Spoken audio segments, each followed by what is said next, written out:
Histoire d'Ekeko, dieu de la santé, de la richesse et de la prospérité.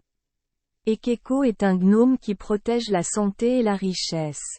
Ekeko est décrit comme un homme moustachu portant des vêtements traditionnels andins, en particulier un poncho, et portant un sac et un panier remplis de céréales et de nourriture. Des poupées ou statues d'Ekeko sont placées dans chaque famille pour apporter chance, richesse et santé. Ils portent souvent des ponchos et portent des sacs remplis d'or, d'argent et de nourriture, et dans les temps modernes, Ekeko tient souvent une bouteille de vin ou une cigarette dans l'espoir d'une année prospère. On dit qu'Ekeko est originaire de la culture Ekeko, la civilisation Tiwanaku dans le Inde, puis introduite dans l'empire Inca. Aujourd'hui, Ekeko est encore vénéré dans de nombreux pays d'Amérique du Sud autour des Andes comme le Pérou, la Bolivie, l'Équateur, l'Argentine, le Chili. Il existe une légende à propos d'Ekeko comme celle-ci.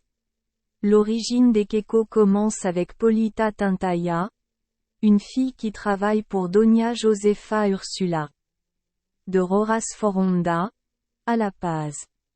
La jeune fille est tombée amoureuse d'Isidoro Choquehuanca.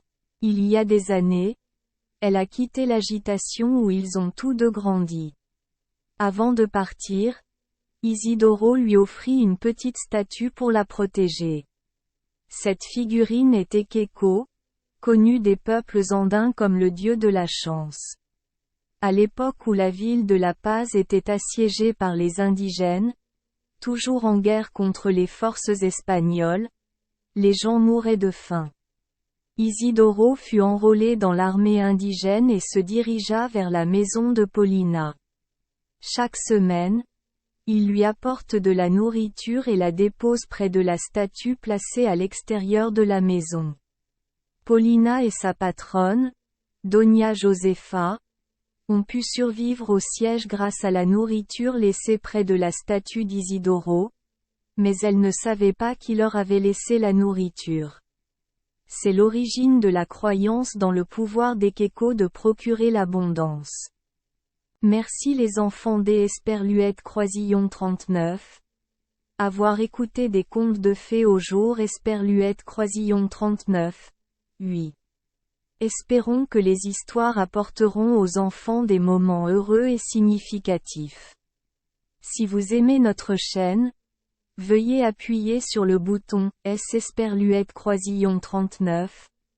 Abonner, pour ne manquer aucune histoire intéressante. Je vous souhaite une bonne nuit de sommeil et de beaux rêves. Rendez-vous dans la prochaine histoire.